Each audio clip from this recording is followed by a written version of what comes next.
Bonjour les amis, j'espère que vous allez bien. Bienvenue sur la chaîne de French Gaming. Aujourd'hui, news flash, on va parler de Palworld. Il y a eu encore des nouveautés. Voilà, chaque jour, il y a des nouveautés sur ce jeu. Et là, par contre, ça commence à aller un petit peu loin. Commence à avoir des menaces de mort envers les développeurs. Donc là, on va en parler. On va voir ça tout de suite, les amis. Voir ce qui se passe. Alors, déjà, ça commence à tomber sur la toile. Donc, j'ai trouvé ça comme ça en naviguant un petit peu sur Google, en faisant quelques recherches sur le jeu. Bah, j'ai trouvé depuis. Ça date d'il y a un jour quand même. Donc, ça fait déjà un jour qu'on en parle dans l'actualité. Et là, il y a des annonces il y a 2 heures.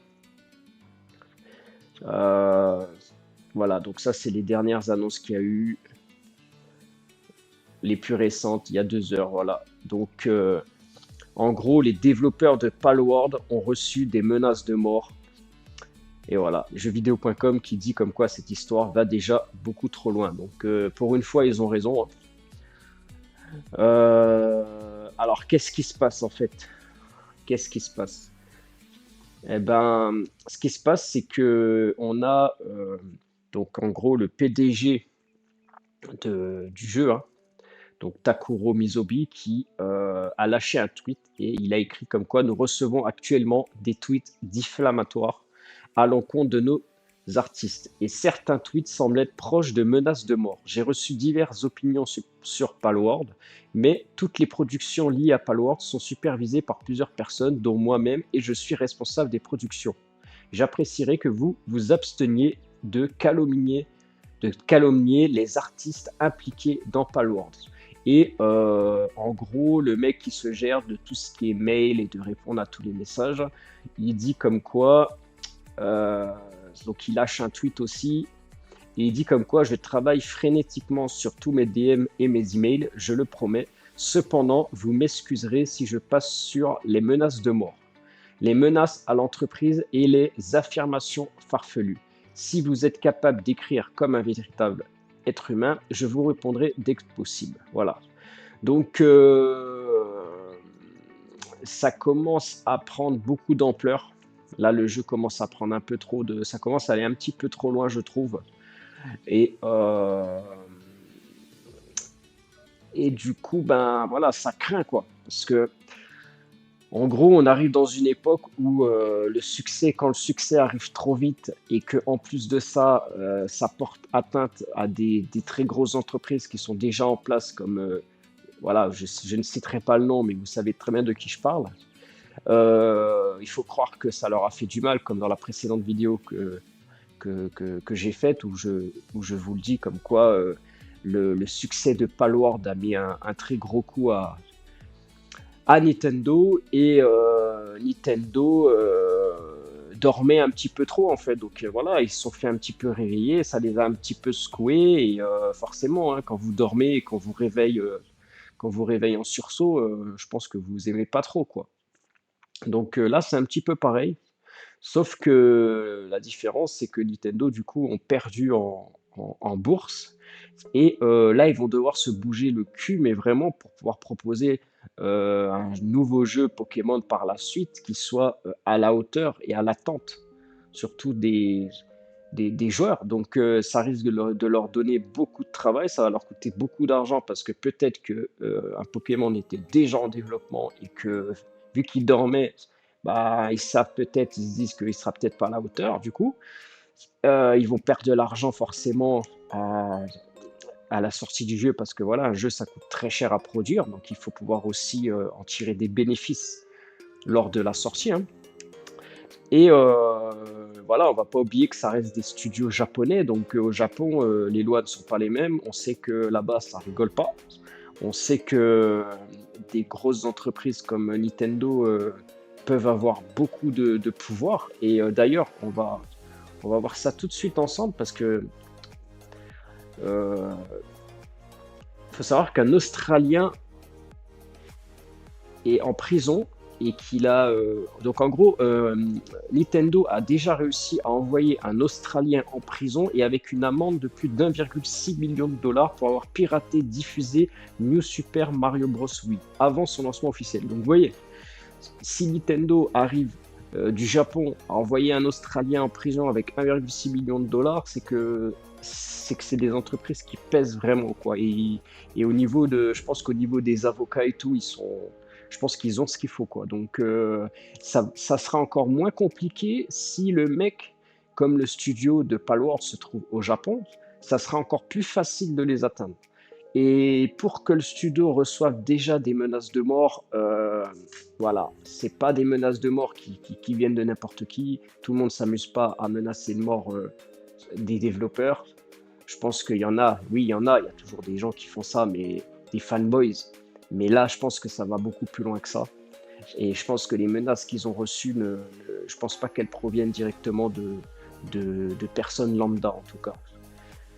Euh, donc c'est pas fini toute cette histoire parce qu'apparemment, comme je vous l'avais dit, hein, Nintendo est très calme dans toutes ces histoires et que c'est jamais bon en général. Ben, vous voyez, là il y a déjà une nouveauté qui sort et là c'est directement des menaces de mort. Donc là on dira pas que c'est eux, bien sûr, mais en tout cas ceux qui ont envoyé toutes ces menaces de mort n'ont pas perdu de temps. Ils ont voulu attaquer là où ça fait mal, en tout cas, ça c'est sûr. Et quelque chose qui n'est pas normal, hein, bien sûr, hein, de menacer des gens de mort comme ça pour un jeu. Il faut savoir que Nintendo, si Nintendo attaque Palworld dans le futur, euh, ce sera avec un dossier bien solide. Et je pense que c'est pour ça qu'on ne les entend pas trop en ce moment, parce que il pourrait y avoir un risque au niveau de l'EA, parce qu'apparemment, le studio japonais de Palworld aurait pu utiliser l'intelligence artificielle pour pouvoir générer tous les PALs, mais du coup, il a fallu se servir d'une base pour pouvoir générer et faire entraîner l'intelligence artificielle. Il a fallu utiliser des assets de Pokémon. Donc, si par la suite, ils arrivent à aller fouiller jusque-là et prouver qu'ils ont utilisé de base des assets, ce qui est interdit, donc voilà, tout ça, ça risque de faire encore une polémique devant le tribunal. Ça va être compliqué si ça va aussi loin. Et sachant que le PDG de Palworld, depuis plus de 5 ans, voire plus, a souvent fait des tweets comme quoi l'intelligence artificielle, il l'utilisait et puis qu'il aimait bien. Donc voilà, c'est pas forcément aussi en sa faveur, mais il faut savoir que l'intelligence artificielle commence à arriver en force et que dans 5-10 ans, et plus, elle sera ancrée, l'intelligence artificielle, qu'on le veuille ou non, elle sera ancrée partout, dans les voitures, dans le téléphone, dans les PC, partout. Et chaque jour, l'intelligence artificielle s'entraîne. Chaque jour, chaque jour, chaque jour. Donc dans 50, 10 ans, elle sera suffisamment au point pour pouvoir déjà commencer on va dire, à s'installer dans notre vie. Et justement, j'ai trouvé quelque chose de très intéressant justement du PDG de Palworld. Alors attendez, je vais juste essayer de retrouver l'endroit précis. Et justement, il parlait de l'intelligence artificielle et il expliquait qu'en gros, j'aurais aimé retrouver, mais j'aurais bien aimé retrouver quand même. Alors attendez, je vais essayer de faire vite. Je suis désolé, quand j'ai changé la page, je sais pas pourquoi, elle s'est remise tout en haut. Alors, 5 millions, succès, machin, ok. Une limitation de Pokémon, hein, permise par l'IA, ok.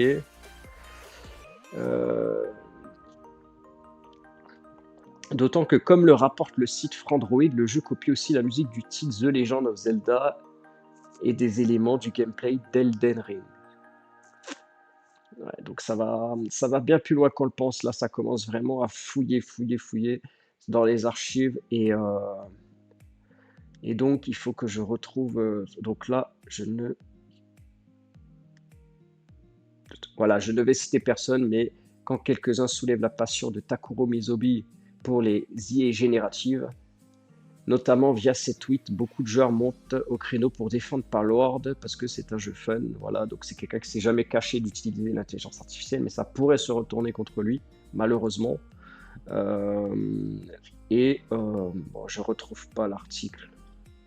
Je retrouve pas l'article, c'est pas grave, je m'en rappelle. En fait, il a écrit comme quoi que pour lui, d'ici 30 ans, donc ça peut être avant, hein, mais il a donné 30 ans maximum. Il a dit que pour lui, d'ici 30 ans, le copyright n'existera plus et que l'intelligence artificielle aura pris tellement le devant, aura atteint tellement une puissance, et du fait que les générations euh, faites par l'intelligence artificielle se rapprocheront tellement de tout ce qui se fait déjà que le copyright, tout ce qui est des droits, des lois et du copyright ne pourront plus être en gros validés.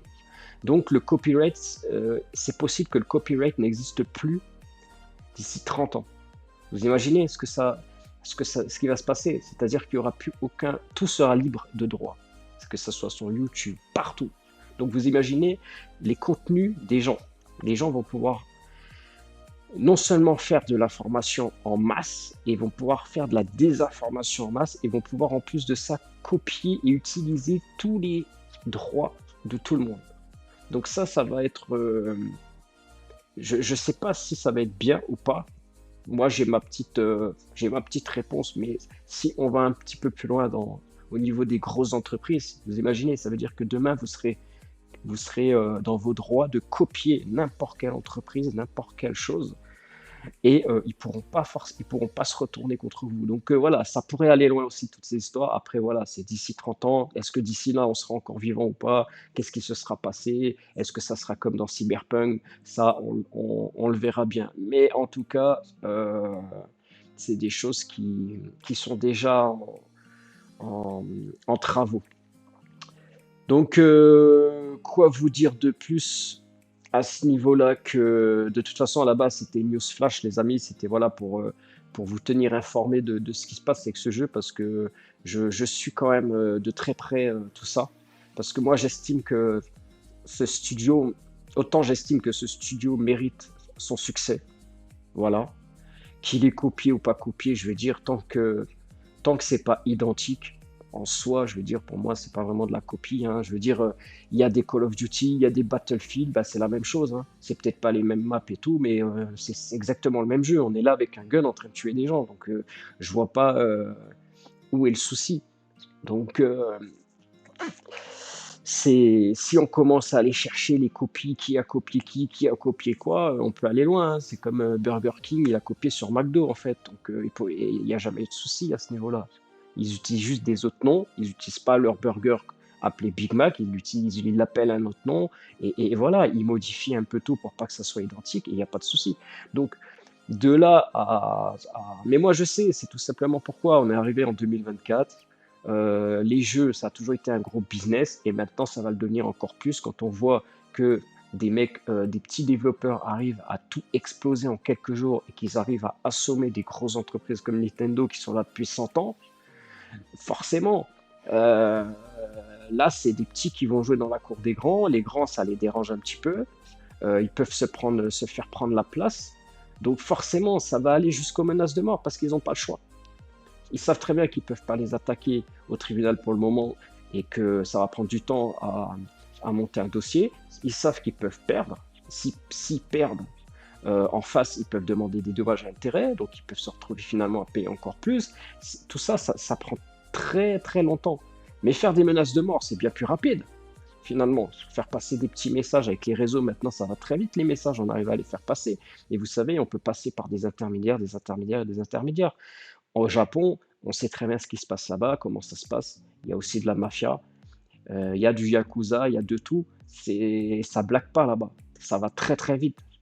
Au Japon, vous n'êtes pas à l'abri qu'un jour un yakuza il débarque chez vous, et puis il vous coupe les doigts, il vous tue. Et ça arrive plus fréquemment qu'on le pense. C'est la plupart. De toute façon, si vous faites des recherches, vous verrez que c'est ces gens-là qui contrôlent la moitié du pays. Donc, je vais dire, au bout d'un moment, donc c'est pour ça que moi, je sais que ce type de menace c'est jamais bon. C'est jamais bon, et malheureusement, ce studio risque d'en payer les frais. Et c'est dommage parce que pour l'avenir, il faut savoir que de plus en plus de jeux indés comme celui-ci, je pense qu'il y a que ces jeux-là qui finalement, dans le futur, pourront nous redonner un peu la passion du jeu vidéo puisque les gros groupes ne foutent plus rien.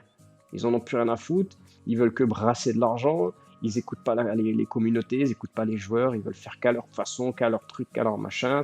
La plupart des jeux, et ça j'en ferai une vidéo, elles sont toutes violées. Tous les jeux vous violent, que ça soit FIFA avec son système de momentum, que ça soit Call of avec le SBMM, tout ce bordel, tout ça, tout est trafiqué de toute façon. Donc, mais ça, j'en ferai une vidéo très sérieuse aussi sur ça. En tout cas, voilà, dites-moi ce que vous en pensez quand même hein, sur cette histoire. Parce que moi, je trouve que ça va un petit peu loin et je pense que ces gens-là devraient se protéger avec tout l'argent qu'ils ont pu générer du jeu. Certes, garder une partie pour le développement du jeu, mais je pense que si les mecs sont pas en vie, le jeu va pas pouvoir continuer. Donc, il faut que ces mecs-là se protègent, qu'ils utilisent cet argent pour se protéger tout simplement. Et moi, je serais eux personnellement, j'aurais déjà quitté le pays. Clairement, je serais déjà parti du Japon. Voilà. Mais bon, en même temps, c'est des Japonais, les mecs, c'est leur pays. Ils vont pas partir comme ça, quoi, c'est sûr. Mais voilà, ça va très très loin toutes ces histoires. Eh ouais. Donc voilà les amis, c'était pour vous envoyer une petite news flash. Voilà pour ceux qui sont pas au courant, qui suivent pas trop l'actualité. Donc c'est vrai qu'en ce moment on parle beaucoup de ce jeu, mais en même temps il y a tous les jours une nouveauté. Donc moi je veux bien faire des vidéos. J'essaie même entre sortir d'autres vidéos, d'autres sujets. Mais quand c'est des news comme ça, flash, où il y a des sujets qui sont très sensibles et très sérieux, je suis obligé de vous la balancer quoi. Donc, euh, donc voilà, c'est tout pour cette vidéo flash. Et les amis, je vous dis à bientôt pour une nouvelle vidéo et prenez soin de vous les amis. Ciao, ciao.